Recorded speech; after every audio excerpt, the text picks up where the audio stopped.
दादा आज तुम्ही पक्षप्रवेश करताय शिंदे गटामध्ये आहे, काय नाराजी होती तुमची? गेले 38 वर्ष मी शिवसेना पक्षाचं काम करतोय. नगरसेवक, नगराध्यक्ष, शिवसेनेचा जिल्हा प्रमुख आणि गेले 3 टर्म या भागामध्ये आमदार म्हणून काम केलं, शिवसेनेचा उपनेता म्हणून काम केलं आणि या कालावधीमध्ये मी 5 विधानसभेच्या निवडणुका लढवल्या. त्या निवडणुकीमध्ये 3 ठिकाणी 3 वेळा निवडून आलो. 2006 साली मी पराभूत झालो, पण 2024चा पराभव माझ्या जिवारी लागला. कारण ह्या निवडणुकीमध्ये पक्षातल्याच मंडळींनी माझ्या विरुद्ध काम केलं, विरोधी पक्षाच्या उमेदवाराला मदत केली, असं मग स्वतःचं ठाम मत झालं, माझ्या सहकाऱ्यांचं ठाम मत झालं आणि मग त्यामुळे त्यांच्यामुळे पराभव झाला. त्यांच्याबद्दलच्या भावना मी शिवसेना पक्ष उद्धव साहेबांना भेटलो, त्यांच्याकडे भावना व्यक्त केल्या.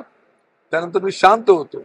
पण त्यानंतरच्या कालावधीमध्ये आमच्या सहकाऱ्यांच्या सूचनेप्रमाणे, माझ्या इच्छेप्रमाणे, तर महाराष्ट्रामध्ये रत्नागिरी जिल्हा आणि माझा मतदारसंघ सर्वांनी विकासाकडे न्यायचा असेल तर मला एखाद्या सत्तेत असलेल्या पक्षामध्ये जायला पाहिजे.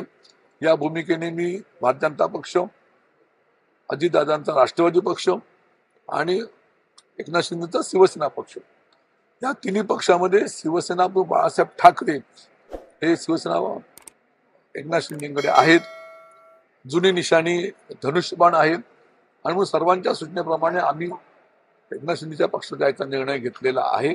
आज रोजी आम्ही त्या पक्षामध्ये प्रवेश करून भविष्यातल्या कालखंडामध्ये आमचा मतदारसंघ, आमचा जिल्हा एक महाराष्ट्रामध्ये आदर्श राहील अशा तऱ्हेची आमची वाटचाल आहे. उद्धव साहेबांकडे संपूर्ण देश आहे, महाराष्ट्र आहे, शिवसेना आहे, जिल्हे आहेत, तालुके आहेत, गाव आहेत.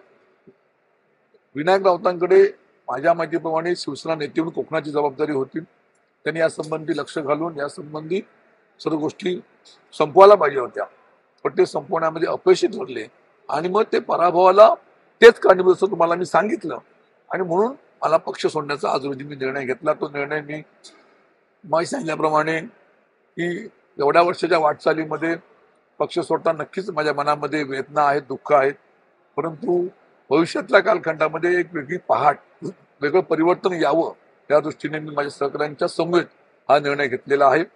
आज या ठिकाणी नाही म्हटलं तरी 700 लोक जवळजवळ माझ्या मतदारसंघातून इथे आलेले आहेत. त्यांच्या मागे नाही म्हटलं तरी एक अजून 15,000 ते 17,000 लोक त्यांच्या सोबत प्रवेश करणार आहेत मतदारसंघामध्ये. 63,000 मतं मला मिळालेली आहेत. त्यामुळे लोकांचा विश्वास माझ्यावरती आहे. सर्वांच्या बरोबर सोबत जाऊन आपल्या पुढे काम करायचं. सामान बनतो आणि तुमच्यामध्ये वाद होते, त्या आता मिटल्या आहेत, काल बैठक झाली. राजकारणामध्ये भावाभावामध्ये वाद असतात, पक्षापक्षामध्ये वाद असतात आणि म्हणून शिवसेना चे प्रमुख मुख्य नेते म्हणून एकनाथ शिंदेनी आम्हाला निमंत्रित केलं. काल स्वतः एकनाथ शिंदेच्या निवासस्थानी एकनाथ शिंदे, त्यांच्यासोबत जिल्ह्याचे पालकमंत्री उदय सामंत, त्यांच्यासोबत स्थानिक आमदार किरण सामंत, मी असे एकत्र बसलो. त्या ठिकाणी आमची सविस्तर चर्चा झाली.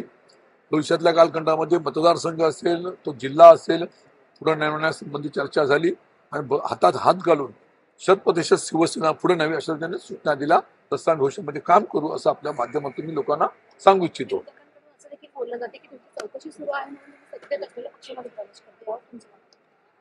अँटी करप्शनची चौकशी सुरू आहे. चौकशीमध्ये त्यांना काही मिळालं नाही, परंतु त्यांनी माझ्यावर गुन्हे दाखल केले.